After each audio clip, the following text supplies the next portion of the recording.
Hi friends, నా పేరు నిరూప్ మునిగడప. ఈరోజు నేను కొత్త ఛానల్ తీసుకొని వచ్చాను. అది ఓన్లీ క్రికెట్ మీద అనుకుంటున్నాను. ఫస్ట్ అయితే నేనైతే పెద్ద ఎక్స్పర్ట్ని కాదు. పెద్దగా క్రికెట్ టెర్మినాలజీ కూడా పెద్దగా ఏం తెలియదు. జస్ట్ మీలాగా క్రికెట్ చూస్తుంటాను. క్రికెట్ అంటే పిచ్చి. మీరు ఏదైతే క్రికెట్ని ఎంత ఫాలో అవుతారో నేను అలాగే ఫాలో అవుతాను. సో ఆ ఇంట్రెస్ట్ తోటి ట్విట్టర్లో కూడా చాలామంది మాట్లాడేవాళ్ళు ఉంటారు క్రికెట్ గురించి. వాళ్ళని చూసి అండ్ కొంతమంది స్పేసెస్లో మాట్లాడాలని చూసి, so I want to put my views in this YouTube channel. Especially ఈ ఐపీఎల్ టైంలో, ఐపీఎల్ సీజన్లో అయితే నా వరకు ఇది బాగుంటుందని ఫీల్ అయ్యి యూట్యూబ్ ఛానల్ పెట్టాను. Coming to our own team Sunrisers Hyderabad. 2013 start చేసిన కాంచి మనం మంచిగా ఒక 2 years తప్పించి 2020 వరకు ప్లే ఆఫ్స్కి సక్సెస్ఫుల్గా వెళ్తున్న టీం, ఏదైనా కన్సిస్టెన్స్ పెర్ఫార్మెన్స్ ఇస్తున్న టీం. చెన్నై సూపర్ కింగ్స్ తర్వాత హోమ్ గ్రౌండ్లో ఎక్కువ విన్ పర్సెంటేజ్ ఉన్న టీం ఏదైనా ఉందంటే అది సన్ రైజర్స్ హైదరాబాద్ మాత్రమే. బట్ మీరు చూస్తున్నారు 2021లో జరిగిన కాంట్రవర్సీ మీకు గుర్తే ఉంది. ఆ తర్వాత 2022లో టోటల్గా కొత్త టీం మెగా ఆక్షన్ తోటి వచ్చాం. అది చాలా ఎక్స్పెక్టేషన్స్తో వచ్చింది. ఫస్ట్ 7 matchesలో 5 గెలిచాం, తర్వాత ఒక మ్యాచ్ గెలిచాం. ఆ సీజన్లో మనం 10th ప్లేస్లో, 10 టీమ్స్లో 8th ప్లేస్ వచ్చినాం. 2023 సీజన్ కూడా చాలా హై ఎక్స్పెక్టేషన్స్ ఉండే. మార్క్రమ్ సౌత్ ఆఫ్రికా T20 లీగ్లో కెప్టెన్గా రానిచ్చాడు. అండ్ ఇండియాకి వచ్చేసరికి 2023 టీంలో చాలా స్ట్రాంగ్ టీం అని ఫీల్ అయ్యారు. కానీ ఒక్కరు కూడా ఫామ్ని కొనసాగించలేకపోయారు. అవన్నీ నేను స్పెషల్గా చెప్పక్కర్లేదు. ఆల్రెడీ చాలామంది యూట్యూబ్ ఛానల్స్లో కవర్ చేసి ఉంటారు. కమింగ్ ది సీజన్, ఈ సీజన్లో ఈ సీజన్ గురించి కెప్టెన్ మాట్లాడుకోవాలంటే మోస్ట్ ఆఫ్ ది ఎక్స్పర్ట్స్ వచ్చి చేస్తున్న కామెంట్స్ ఏంటంటే, ప్రతి సీజన్కి ఒక కొత్త కెప్టెన్, ఒక కొత్త కోచ్ని తీసుకొస్తుంది. ఈ సన్ రైజర్స్ హైదరాబాద్ ఇలా ఉంటే ఈ టీం విన్ అవ్వదు, ఈ టీం ప్లే ఆఫ్స్కి పోదు, అది ఇది అని చాలామంది చెప్తున్నారు. బట్ రిమెంబర్, ఏ మేనేజ్మెంట్ అయినా టీమ్స్ పాడవాలని లేకపోతే పిచ్చి డెసిషన్లు అయితే తీసుకోదు. వాళ్ళు కూడా క్రోర్స్ ఆఫ్ మనీని దీని మీద ఇన్వెస్ట్ చేసి ఉంటారు కాబట్టి వాళ్ళు ఆప్టమిస్టిక్గా ఉండడంలో తప్పలేదు. 22లో కేన్ విలియమ్సన్ నమ్మారు, కుదరలేదు. 23లో మార్క్రమ్ని నమ్మారు, కుదరలేదు. బట్ 23 దగ్గరకు వచ్చేసరికి అది 22లో కేన్ ఇంజురీ తోటి ఏమైందో మీకు తెలుసు. 23లో మార్క్రమ్ నమ్మారు, అది పెద్ద వర్కౌట్ కాలేదు. ఇయర్ వచ్చేసరికి even though south Africa T20 league అవ్వక ముందే మార్క్రమ్ని కెప్టెన్ ఉంచుతారా, తీసేస్తారని క్వశ్చన్స్ వచ్చాయి. Even though Markram T20 league, south Africa T20 లీగ్లో కప్పించినా సరే కెప్టెన్గా అతన్ని తీసేసి ప్యాట్ కమిన్స్ని, ఎవరినైతే ప్యాట్ కమిన్స్ మనం 20 crores పైన కొన్నామో అతనికే కెప్టెన్సీ ఇచ్చారు. దానికి కారణాలు చాలా ఉన్నాయి. కొంతమంది మార్క్రమ్ని అన్యాయం చేశారంటారు, కొంతమంది ప్యాట్ కమిన్స్ ఇప్పుడు ఆస్ట్రేలియా టీంకి అతను T20 కెప్టెన్ కాదు, అలాంటిది ఐపీఎల్ టీంలో T20 కెప్టెన్ అయితే అతను చేసే ఉందని అడుగుతారు.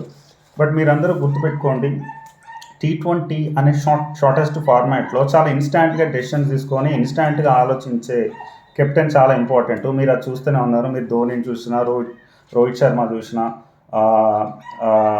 ఈ T20 ఈ ఐపీఎల్ T20 ఫార్మాట్లో ఇన్స్టాంట్ డెసిషన్స్. ఈవెన్ ధోని కెప్టెన్గా అతను బ్యాటింగ్ చాలా వరకు బ్యాటింగ్ చేయట్లేదు, అతను ఫీల్డ్ ప్లేస్మెంట్తో చాలా రన్స్ని ఆపుతూ ఉంటాడు. మీరు గమనిస్తే ఎప్పుడైనా లాస్ట్ 3-4 సీజన్ చూసుకుంటే ధోని ఏజ్కి ఎట్లా లాక్ వస్తున్నాడు. బట్ అతను వికెట్స్ వెనకాల ఫీల్డ్ సెట్స్ తోటే ఆల్మోస్ట్ 200 రన్స్ ఉండే పిచ్ మీద 200 రన్స్ కొట్టనీయడు. అతను ఫీల్డ్ ప్లేస్మెంట్తో దాన్ని 180 చేయడం, 185 చేయడం, లేదా ఒక 20-15 రన్స్ కెప్టెన్ బౌలర్కి తగ్గ లేకపోతే బౌలింగ్ లెన్స్కి తగ్గ ఫీల్డ్ సెట్ పెట్టినప్పుడు ఖచ్చితంగా ఆ రన్స్ అనేవి తగ్గుతున్నాయి. మీరు SRH versus CSK head to head చూసినప్పుడు మనం టోటల్గా 3 or 4 మ్యాచెస్ గెలిచాం ఎంతవరకు, చెన్నై వరకు. ఐ థింక్ 5 మ్యాచెస్ గెలిచాం చెన్నై. ఎందుకు అంటే most of the SRH batsmens are traditional batsmen, ఎక్కువ ఓవర్సీస్ మీద డిపెండ్ అయి ఉంటాం. ఆ ట్రెడిషనల్ బ్యాటర్స్ని ఎప్పుడు ధోని తన ఫీల్డ్ ప్లేస్మెంట్స్తో ఇబ్బంది పెడుతూనే ఉంటాడు. అందుకే మనకి CSK తరఫున వరస్ట్ రికార్డ్ ఉంది. So coming to Pat Cummins, మీరు ఇర్రెస్పెక్టివ్ ఆఫ్ ఫార్మాట్, మీరు India last time world cup చూస్తే మీరు ఇండియా ఫైనల్ వరకు అన్నిటినీ స్ట్రాంగెస్ట్ 11గా అందరినీ కుమ్మి పడేసింది. ప్రతి టీంని రచ్చ అసలు వన్ సైడెడ్గా అనమాట. ప్రతి ఒక్కరు సెంచరీ కొట్టాడు. ఆ రేంజ్ పెర్ఫార్మెన్స్ ఇచ్చారు. బట్ ఫైనల్స్ దగ్గరకు వచ్చేసరికి వన్స్ రోహిత్ శర్మ అవుట్ అయిపోయాక మీరు గమనిస్తే లాస్ట్ 30 ఓవర్స్లో మనం 4 బౌండరీస్ మాత్రమే కొట్టగలిగాం. అది ఎలా సాధ్యమైంది, ఎలా ఆపగలిగాడు ఆస్ట్రేలియా అంటే that is because of Pat Cummins ఏ విధంగా ఫీల్డ్ ప్లేస్ చేశాడు అంటే మన బ్యాటర్స్ అంతా ఆడే షాట్స్ని ఆల్రెడీ రీడ్ చేసి ఎక్కడ ప్లేయర్ని పెడితే రన్స్ పోవు, ఎక్కడ కవర్ చేయొచ్చు అనేది బాగా రీసెర్చ్ చేసి ఆ పెట్టిన ఫీల్డ్ ప్లేస్మెంట్గా మన వాళ్ళందరూ ప్రెజర్కి వెళ్ళిపోయారు. ఈవెన్ దో వికెట్స్ చేతిలో ఉన్నా సరే సూర్యకుమార్ యాదవ్ వచ్చినా కొట్టలేకపోయాడు, కేఎల్ రాహుల్ వచ్చినా కొట్టలేకపోయాడు, విరాట్ కోహ్లీ ఉన్నంతసేపు కూడా చాలా ట్రై చేశాడు. ఇది రీజన్ ఏంటంటే ఫీల్డ్ ప్లేస్మెంట్. ఈ T20 క్రికెట్లో ఫీల్డ్ ప్లేస్మెంట్కి ఇన్స్టెంట్ డెసిషన్స్కి ఉన్న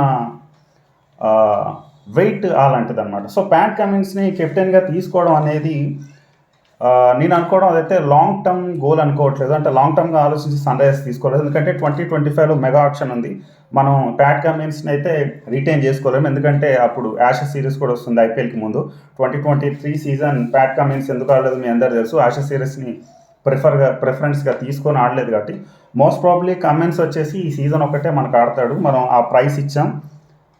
let's see coming to the playing eleven కంటే ముందు బేసిక్గా నేను అందరినీ చూస్తాను. ప్లేయింగ్ 11 కంటే ముందు మన టీంలో 2-3 సీజన్స్ నుంచి ఉన్న మెగా ఆక్షన్ నుంచి ఉన్న ప్లేయర్స్ పెర్ఫార్మెన్స్ ఎలా ఉన్నాయి, కొత్త ప్లేయర్స్ పెర్ఫార్మెన్స్ ఎలా అనే ఒక పేపర్ మీద తీసుకొచ్చాను కొంచెం ఐడియా కోసం. లెంత్ ఎక్కువ అవుతున్నా పర్లేదు, బట్ చెప్పాలనుకుంటా కాబట్టి చెప్తున్నాను. కమిన్స్ వచ్చేసి 2022లో చాలా వర్స్ట్ చేశాడండి. కేకేఆర్కి బౌలింగ్ అతను, అండ్ కాకపోతే అక్కడ ఫాస్టెస్ట్ 14 బాల్స్లో కొట్టాడు. బ్యాటింగ్ పరంగా ఎక్స్ప్లోజివ్గా ఉన్నాడు, బట్ 22 సీజన్ మాత్రం ప్యాట్ కమిన్స్కి అంత పర్ఫెక్ట్ సీజన్ కాదు. బట్ స్టిల్ ఇప్పటికీ కూడా ఆస్ట్రేలియా టీంలో ప్యాట్ కమిన్స్ కెప్టెన్ కాదు, T20 టీంకి Mitch Marsh captain. Okay, Cummins 4 overs మాత్రం ఖచ్చితంగా వేయాల్సిందే బీయింగ్ ఏ కెప్టెన్. అండ్ భూవితోటి ఓపెనింగ్ వేయడానికి ఎన్సేన్ కూడా ఉన్నాడు, ఎందుకంటే ఈసారి ఎన్సేన్ మనం పక్కకు పెట్టక తప్పదు. సో కమిన్స్ ఓపెనింగ్ బౌలింగ్ వేయాల్సిందే భూవితోటి. నటరాజన్ ఓపెనింగ్ వేయలేడు, ఉమ్రాన్ మలిక్ కూడా ఓపెనింగ్ వేయలేడు. కమిన్స్ 4 ఓవర్స్ కంప్లీట్ చేయాల్సిందే Cummins. Coming to the next player Samad వచ్చేసి మీకు తెలుసు క్రిటిసైజ్ చేస్తున్నారు. ఇతనికి 2022లో కొంచెం మంచి ఛాన్సెస్ ఇచ్చా, ఆ టైంలో కొంచెం బౌలింగ్ కూడా బాగా వేశాడు. 21లో 23లో అతనికి 23లో ఇంపాక్ట్ ప్లేయర్గా ఇచ్చినాం. చాలా వరకు స్ట్రగుల్ అయ్యాడు, 1-2 మ్యాచెస్ పర్లేదు అనిపించింది. చూద్దాం ఈ సీజన్ కూడా ఇంపాక్ట్ ప్లేయర్గా సమద్ తప్ప ఇంకెవరు లేరు. సమద్ తప్ప ఇంకెవరు కనిపించట్లేదు కదా, ఎందుకంటే ఈవెన్ మన మయాంక్ అగర్వాల్ని ప్లేయింగ్ లెవెల్లో తీసుకోకపోయినా ఇంపాక్ట్ ప్లేయర్లో మయాంక్ అగర్వాల్ అయితే ఫినిషింగ్ చేయలేడు, ఓన్లీ ఓపెనింగ్ మాత్రమే చేయగలడు. సో సమద్కి ఈసారి కూడా ఇంపాక్ట్ ప్లేయర్గా వస్తాడు. నెక్స్ట్ ఇక మార్కమ్ విషయానికి వస్తే 22 సీజన్లో ఆడిన ఫైర్ 23లో కనబడలేదు. మేబీ కెప్టెన్సీ ప్రెజర్ వల్ల అనుకుంటా, 50 కొట్టిండు. అతన్ని అయితే ఇనిషియల్ మ్యాచెస్లో తీసుకోరు అనేది అందరి ఎక్స్పర్ట్ ఒపీనియన్, మార్కమ్ని తీసుకోరని. బట్ ఇప్పుడు నేను ఈ వీడియో చేయకముందు అయితే కొన్ని ప్రాబుల్ ఎక్సైలో నేను హసరంగా అని మార్కమ్ ప్లేస్లో పెట్టా. బట్ హసరంగా నాకు 3 మ్యాచెస్ వరకు అవైలబిలిటీ ఉండే ఛాన్స్ లేదని చెప్పి ఈరోజు న్యూస్ వచ్చింది. సో మోస్ట్ ప్రాబ్లీ మార్కమ్ అయితే మిడిల్ ఆర్డర్లో ఆడడానికి 100% ఛాన్స్ ఉంది, ఎందుకంటే హసరంగా అవైలబుల్గా లేడు కాబట్టి. నెక్స్ట్ త్రిపాఠి దగ్గరకు వచ్చేస్తే త్రిపాఠి 2020 సీజన్లో ఒక రేంజ్లో ఆడిండు. ఈ త్రిపాఠి అయినా మార్కమ్ అయినా 2022 సీజన్లో ఫస్ట్ హాఫ్లో కుమ్మేశారు. సెకండ్ హాఫ్ నుంచి మళ్ళీ లాస్ట్ సీజన్ వరకు వీళ్ళ పెర్ఫార్మెన్స్ వెరీ వెరీ ఆర్డినరీ. అన్ని పిచ్చి షాట్లు, అనవసరమైన షాట్లు. ఇక త్రిపాఠి గురించి ఎంత తక్కువ మాట్లాడుకుంటే అంత. కమింగ్ టు ఫిలిప్స్కి అయితే ఛాన్సెస్ తక్కువ, వచ్చిన కొన్ని ఛాన్సెస్ కూడా యూటిలైజ్ చేసుకోలేదు. లాస్ట్ ఇయర్ ఆర్ఆర్ మ్యాచ్ ఒకటి తప్ప.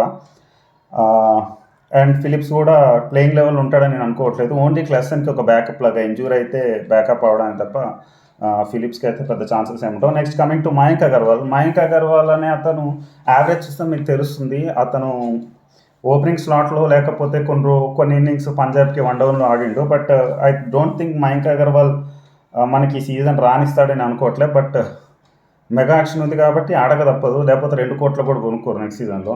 So most probably Mayank Agarwal అయితే ప్లేయింగ్ లెవెన్లో ఉంటాడని అనుకోవట్లేదు. ఉంటే మన కర్మ చేసేది ఏం లేదు. మోస్ట్ ప్రాబ్లీ అయితే ఉండడు మయాంక్ అగర్వాల్.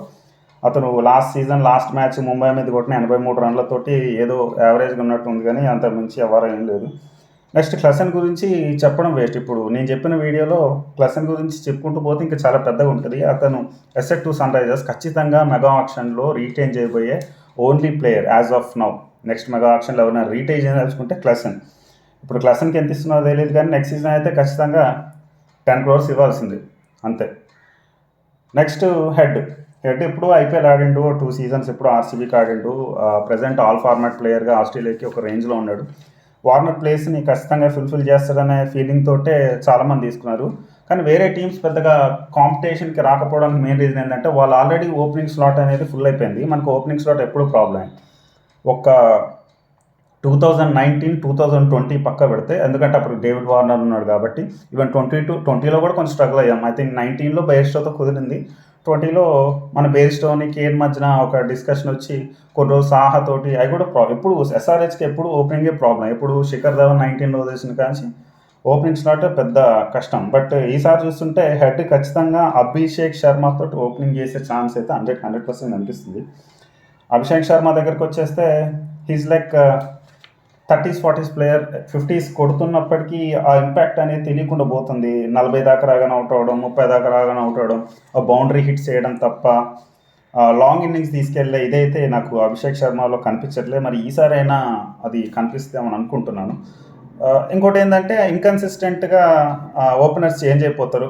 ఓపెనర్ తోటి ఒక పేరు ఉండట్లేదు. ఈసారి అయితే ఒకే ఓపెనర్ అనుకొని హెడ్నే ఓపెనింగ్ అనుకొని హెడ్ కూడా ఎక్కువ ఛాన్స్ ఇచ్చి ఆ ఓపెనింగ్ స్లాట్లో ఒక స్టెబిలిటీ తీసుకొస్తే అభిషేక్ శర్మ కూడా బాగా పెర్ఫామ్ చేస్తాడని నేను అనుకుంటున్నాను. ఇంకో ప్లేయర్ వచ్చేసి ఎన్సేన్ ఓపెనింగ్ స్లాట్ వరకు మనకి 2 overs 3 overs మంచిగా వేస్తాడు. తర్వాత అబ్బాయిని పెచ్చగొట్టాడు కొడతాడు, అది మనకు తెలిసిందే.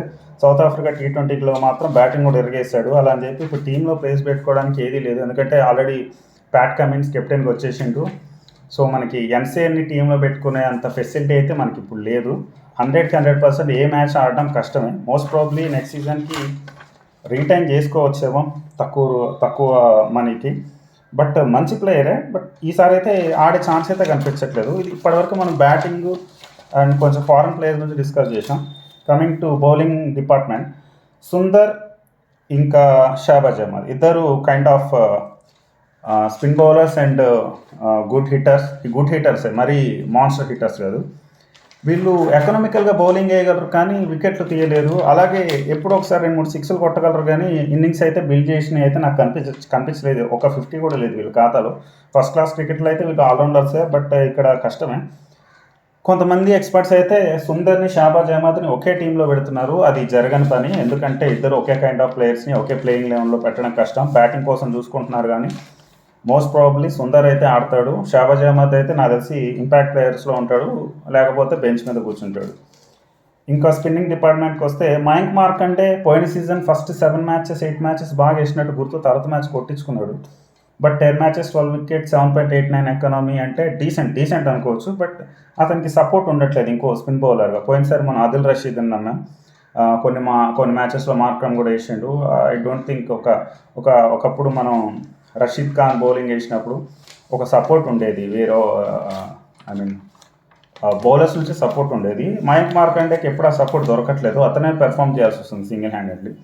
సో మోస్ట్ ప్రాబ్లీ ఈసారి ప్లేయింగ్ లెవెన్లో ఇతను కూడా ఉంటాడు. ఫస్ట్ మ్యాచ్ స్టార్టింగ్ మ్యాచెస్లో అయితే మయాంక్ మార్కండే 100% ఉంటాడు సుందర్ తోటి, అందులో డౌట్ లేదు.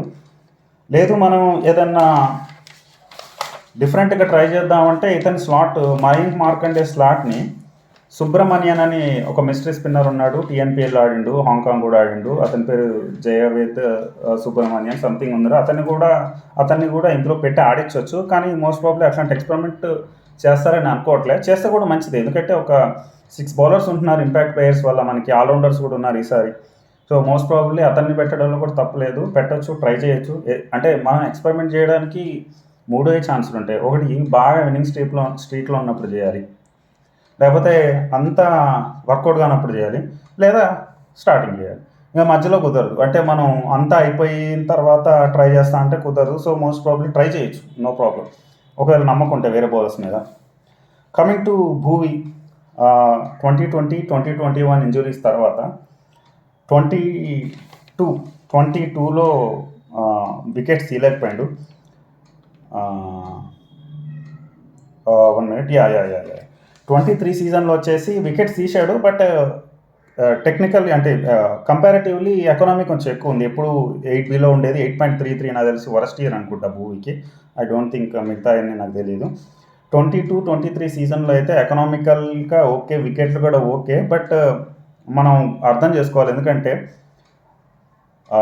ఓపెనింగ్ 2 overs, డెత్లో 2 overs వేసే బౌలర్కి 7.34, 8.33, 7.97 అంటే లాస్ట్ సీజన్లో ఉన్న ఎకనామీ చూస్తే very very very better and decent. ఇంతకంటే కష్టం ఏ ఫాస్ట్ బౌలర్కైనా, ఏ ఓపెనింగ్ డెత్ వేసి ఫాస్ట్ బౌలర్స్కైనా ఇంతకంటే పెర్ఫామ్ చేయడం కష్టం. కాకపోతే వికెట్స్ అనేవి గ్రాడ్యువల్గా తగ్గిపోయినాయి. ఒకప్పుడే ఫైర్ అయితే వికెట్ టేకింగ్లో లేదు. బట్ మీకు తెలుసు భూవీ ఇప్పటికీ ఐపీఎల్ రికార్డ్స్ తీసుకుంటే ఎక్కువ డాట్ బాల్స్ వేసిన బౌలర్ భూవీ. ఐ థింక్ ఇంతకుముందు హర్భజన్ అంటే భూవీ అన్నట్టున్నారు. నెక్స్ట్ నటరాజన్ గురించి చెప్పుకుంటూ వస్తే 20 సీజన్లో వికెట్స్ తీసుకున్నాడు, ఎకనామికల్గా వేసిండు. అది బెస్ట్ సీజన్, మీకు తెలిసే ఉంటుంది. అసలు టీంలో ఎవరు ఇతను అనుకునే స్టార్ట్ అయింది. 21లో ఇంజురీతో ఎక్కువ రోజులు ఆడలేదు, ఎక్కువ మ్యాచెస్ ఆడలేదు. 22 సీజన్కి వచ్చేసరికి 9.44 ఎకనామీ, 18 వికెట్స్ అయితే తీశాడు. So Natarajan kind of bowling తీసుకున్నప్పుడు ఒక మిడిల్ ఓవర్లు, డెత్ ఓవర్లు వేసినప్పుడు మెయిన్గా ఒక్కొక్కసారి నటరాజన్ వేసే డెత్ ఓవర్లు, మెయిన్గా డెత్ ఓవర్స్ ఫోకస్ చూసుకుంటే 9.44 2022 సీజన్, 9.11 2023 సీజన్. అంటే ఈ ఎకనామీస్ తోటి డెత్ బౌలింగ్ 2 ఓవర్స్ వేయడం, లేకపోతే 14 ఓవర్ తర్వాత 3 ఓవర్స్ వేయడం, ఇలాంటి అంత వరస్ట్ అని చెప్పుకోలేం. అతని డ్యూటీ అతను చేశాడు. కానీ 23లో అయితే మ్యాచ్ విన్నింగ్ అయ్యే రేంజ్ వికెట్ టేకింగ్ లేదు, ఎకనామికల్గా కూడా లేదు. బట్ చూద్దాం, ఇప్పుడు కాంపిటేటివ్ క్రికెట్ చాలా దూరంగా ఉన్నాడు ప్రజెంట్ అయితే. ఎలా ఖచ్చితంగా ప్లేయింగ్ 11లో ఉంటాడు, ఖచ్చితంగా ఉంటాడు, అందులో డౌట్ లేదు. నెక్స్ట్ ఉమ్రాన్ మలిక్ గురించి మీకు తెలుసు. కేన్ విలియమ్సన్ ఉన్నప్పుడు 2022 సీజన్లో 14 మ్యాచెస్కి 22 వికెట్స్ తీశాడు. I think the best SRH బౌలర్గా బెస్ట్ ఎక్కువ వికెట్ తీసింది ఎవరో నాకు ఐడియా లేదు. ఖలీల్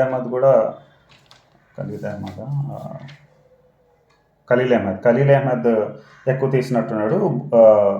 ఉమ్రాన్ మలిక్ అయితే 22 వికెట్స్ తీసిండు. లాస్ట్ సీజన్లో మాత్రం ఆల్మోస్ట్ 8 మ్యాచెస్ ఆడాడు. అస్సలు ఎక్కడా కూడా కాన్ఫిడెన్స్ లేదు బాబు బౌలింగ్లో. 11 ఎకానమీ, ఆల్మోస్ట్ పెచ్చ డిసప్పాయింటెడ్. కానీ ఈ సీజన్లో ప్రతి ఒక్కరు ఉమ్రాన్ మలిక్కి ఛాన్స్ దొరుకుతుందని అనుకుంటున్నారు. అది ఎంతవరకు వైబుల్ అనేది నాకు తెలియదు. కమింగ్ టు ద ప్లేయింగ్ 11 గురించి కూడా మనం డిస్కస్ చేద్దాం. సో మన ప్లేయింగ్ 11 దగ్గరికి వచ్చేసరికి ఇక్కడ మీకు మొత్తం 4 ప్లేయింగ్ 11 చూపిస్తున్నాను. ఇంపాక్ట్ ప్లేయర్స్ మనం గెస్ చేయాలి, మీకు తెలుసు. ఓకే, ఇప్పుడు ప్లేయింగ్ 11 చూడండి. ప్లేయింగ్ 11 మనకి మోస్ట్ ప్రాబ్లీ ఫస్ట్ మ్యాచ్ ఉండే ఛాన్స్ ఉంది. ఎందుకంటే హసరంగా 3 మ్యాచెస్ వరకు అవైలబుల్ ఉంటాడు కాబట్టి మోస్ట్ ప్రాబ్లీ మన టీం వచ్చేసి ఓపెనర్గా హెడ్, మార్క్రమ్, క్లసెన్ అండ్ కమిన్స్, ఇదే ఓవర్సీస్ కాంబినేషన్ ఉంటుంది. మీరు గమనిస్తే ఉమ్రాన్ ప్లేస్లో మన నితీష్ రెడ్డిని కూడా ట్రై చేయొచ్చండి. ప్రతి ప్లేయింగ్ 11లో మన ఉమ్రాన్ ఆర్ నితీష్ రెడ్డి, లేకపోతే మార్కండే ఆర్ సుబ్రహ్మణ్యాన్ని ట్రై చేసుకోవచ్చు. మార్కండే వచ్చిన కాడే మన సుబ్రహ్మణ్యాన్ని కూడా ట్రై చేసుకోవచ్చు. నథింగ్ రాంగ్, ఎందుకంటే మనకి బౌలింగ్ ఎక్కువ ఉంది కాబట్టి ఈవెన్ ఎక్కడైనా ఫెయిల్ అయినా మనం ఏదైనా ఇనిషియల్ మ్యాచెస్లోనే ప్లేయింగ్ 11 సెట్ చేసుకోవాలి. అది చాలా బేసిక్, మీకు తెలుసు. మీకు స్పిన్ వేయాలంటే హెడ్ ఉన్నాడు, మార్క్రమ్ ఉన్నాడు. ఎక్స్ట్రా స్పిన్ వేయాలంటే సో అభిషేక్ శర్మ కూడా వేయగలడు. సో ఇంత బౌలింగ్ ఉన్నప్పుడు మనం సుబ్రహ్మణ్యాన్ని ట్రై చేయడంలో తప్పలేదు, ట్రై చేసే ఛాన్స్ కూడా ఉంది. సో మీరు మార్కండే సుబ్రహ్మణ్యన్ లేకపోతే ఉమ్రాన్ ఆర్ నితీష్ రెడ్డి చూసుకోండి. మీరు ఎవ్రీ ప్లేయింగ్ 11లో వాళ్ళిద్దరిని తీసుకోవచ్చు అని పెట్టాను. మోస్ట్ ప్రాబ్లీ మాకు తెలీదు మేనేజ్మెంట్ ఆలోచన ఎట్లుంటాయో.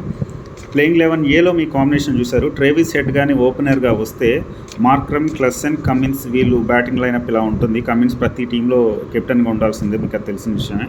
క్లసెన్, కమిన్స్ అనేది చాలా కామన్, అన్ని టీమ్స్లో కామన్గా వాళ్ళు ఉంటారు. ప్లేయింగ్ 11 వస్తే మనం హెడ్ వద్దు, హస్రంగా కావాలి, మార్క్రమ్ కావాలి అనుకుంటే మీరు ప్లేయింగ్ 11 చూడండి. మీకు మార్క్రమ్ తోటి మిడిల్ ఆర్డర్ స్టెబిలిటీ వస్తుంది అండ్ హస్రంగా తోటి 4 ఓవర్స్ సూపర్గా 4 ఓవర్స్ పడే బౌలర్ ఉంటాడు అండ్ మీకు ఇక డోకా ఉండదు బౌలింగ్ డిపార్ట్మెంట్లో కూడా. అండ్ ప్లేయింగ్ 11 చూస్తే లేదు, మీకు బ్యాటింగ్లో మాకు ఫైర్ పవర్ కావాలి, హెడ్ ఎట్లా ఉన్నాం కాబట్టి మాకు మార్క్రమ్ వద్దు, కింద ఫైర్ పవర్ బ్యాటింగ్ కావాలి అనుకుంటే మన మార్క్రమ్ ప్లేస్లో ఫిలిప్స్ని తీసుకొని క్లసన్ తర్వాత లేకపోతే క్లసన్ ముందో దింపొచ్చు. మీరు ప్లేయింగ్ 11 చూడండి. హెడ్ ఓపెనర్గా దిగుతాడు, త్రిపాఠి 1 డౌన్లో ఉంటాడు, తర్వాత క్లసన్, ఫిలిప్స్, సమద్, కమిన్స్. మీరు ఆ బ్యాటింగ్ లైనప్ చూడండి, చాలా స్ట్రాంగ్ ఉంది ప్లేయింగ్ 11 కూడా.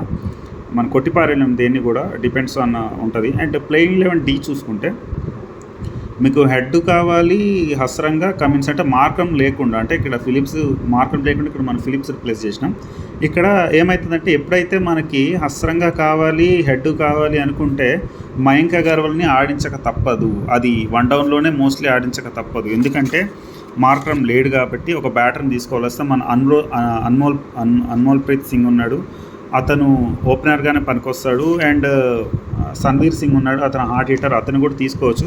బట్ మీరు ఎక్స్పీరియన్స్ పరంగా చూస్తే వన్ డౌన్లో ఆడగల కొంచెం టాలెంట్ మయాంక్ అగర్వాల్కి ఉంది కాబట్టి మనం ఇన్ కేస్ మార్క్రమ్ వద్దనుకుంటే ప్లేయింగ్ 11 D ఫాలో అవ్వచ్చు. Head Hasaranga, Cummins, Klaasen. And మీరు గమనిస్తే హసరంగా రాలేదు కాబట్టి ప్లేయింగ్ 11 Aకి ఎక్కువ ఛాన్స్ ఉంది. హసరంగా వచ్చాక డిపెండ్స్ ఆన్ మార్క్రమ్. నిజంగానే మార్క్రమ్ హెడ్లో ఒకరు పెర్ఫామ్ చేస్తే హసరంగానే కావాలనుకుంటే మాత్రం ప్లేయింగ్ 11 Dకే ఎక్కువ ఛాన్సెస్ ఉన్నాయి. అంటే మార్క్రమ్ చూడాలి 3 మ్యాచెస్ ఎలా ఆడతాడు, అండ్ హెడ్ కూడా చూడాలి. నేనైతే హెడ్ని ఫస్ట్ ప్లేయింగ్ 11లో తీసుకుంటారని అనుకుంటున్నాను. ఎందుకంటే మనకి ఓపెనింగే పెద్ద ఇష్యూ అవుతుంది. ఓపెనింగ్ లేకనే ప్రాబ్లం అవుతుంది. మయాంక్ అగర్వాల్ని తీసుకోకపోతే బాగుంటుందని నాకు అనిపిస్తుంది. మయాంక్ అగర్వాల్ ఇప్పుడు హెడ్ కోసం, మార్క్రమ్ కోసం మయాంక్ అగర్వాల్ టీంలో పెట్టుకుంటే అది కాస్త యాంటీ సెంటిమెంట్ అయ్యే ఛాన్స్ కూడా ఉంది. సో మీరు ప్లేయింగ్ 11 అన్నీ చూశారు, కాంబినేషన్ కూడా చేస్తారు. మళ్ళీ మీరు ఫాజల్ ఫరూకీ, ఎన్సేన్ అంటే నాకు తెలిసి ప్లేయింగ్ 11లో వచ్చే ఛాన్స్ నిల్ ఛాన్సెస్ ఉన్నాయి. నాకు తెలిసి ఇంపాసిబుల్ కూడా, ఎందుకంటే మన బౌలింగ్ ఉంది. అండ్ మీరు గమనిస్తే ప్యాట్ కమిన్స్ 4 ఓవర్స్ చేసే కెప్టెన్ ఉన్నాడు. ఇక ఇంకో ఓవర్సెస్ ఫాస్ట్ బౌలర్ని టీంలోకి వచ్చే ఛాన్స్ లేదు. అంటే 8 ఓవర్సెస్ ప్లేయర్స్లో 6 మెంబర్స్ మాత్రం వాడుకునే ఛాన్స్ ఉంది. మిగతా వాళ్ళకి చాలా కష్టం. అండ్ మీరు నటరాజన్కి బ్యాకప్గా ఉనద్కత్ ఉన్నాడు. ఇన్ కేస్ మనకి ఓపెనింగ్ ఇష్యూ అవుతుంది, కమిన్స్ కూడా కమిన్స్ వీళ్ళందరూ మెయింటైన్ చేయలేకపోతున్నారు అంటే మాత్రం ఖచ్చితంగా ఉనద్కత్ని కూడా తీసుకునే ఛాన్స్ అయితే లేకపోలేదు. ఎందుకంటే మీరు భూమి పక్క కింద ఉన్న ఉమ్రాన్ ప్లేస్ అనేది ఎప్పుడు మనకి ఎక్స్పెరిమెంటల్ స్లాట్గా ఉంది అన్నింటిలో.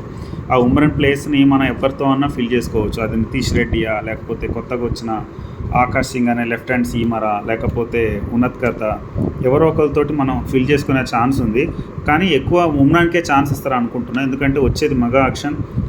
మనం పోయిన మెగా యాక్షన్లో ఉమ్రాన్ మలిక్ని, అబ్దుల్ సమద్ని బ్యాక్ చేసినా మరి వాళ్ళ పరిస్థితి ఏంటనేది ఈ సీజన్తో తేలిపోదు. కాబట్టి ఉమ్రాన్ మలిక్కే ఫ్రంట్ రన్నర్ అనుకుంటున్నా ఎక్సైలోకి. సో ఇదైతే నా టోటల్ ఒపీనియన్స్, నా వ్యూ టీం గురించి. ఎక్కువ ఇప్పటికే 20 minutes అయిపోయినట్టుంది మొత్తం కలిపి చూస్తే. సో మీకు నచ్చితే చూడండి, షేర్ చేయండి, సబ్స్క్రైబ్ చేసుకోండి. ఇలాంటి డైలాగ్ నేను కూడా వేస్తానని అనుకోలేదు, ఎందుకంటే యూట్యూబ్లో చూస్తూ ఉంటా కాబట్టి. సో ఎనీవే ఇది నా వ్యూ టోటల్గా సన్ రైజర్స్ గురించి. దీనికి కొంచెం మీరు సపోర్ట్ చేస్తే చూద్దాం. ఇంకా 2-3 teams, important teams, CSK, RCB, MI లాంటి టీమ్స్ మీద వ్యూ అయితే చెప్దాం అనుకుంటున్నా. లేకపోతే డైరెక్ట్గా 23rd మ్యాచ్ ముందు రోజు ఒక ప్రీ మ్యాచ్ అనాలిసిస్ లాంటిది ట్రై చేస్తాను. అంటే మీరు సపోర్ట్ చేస్తే ఫ్యూచర్ ఎలా ఉంటుందో తెలీదు. Thank you guys.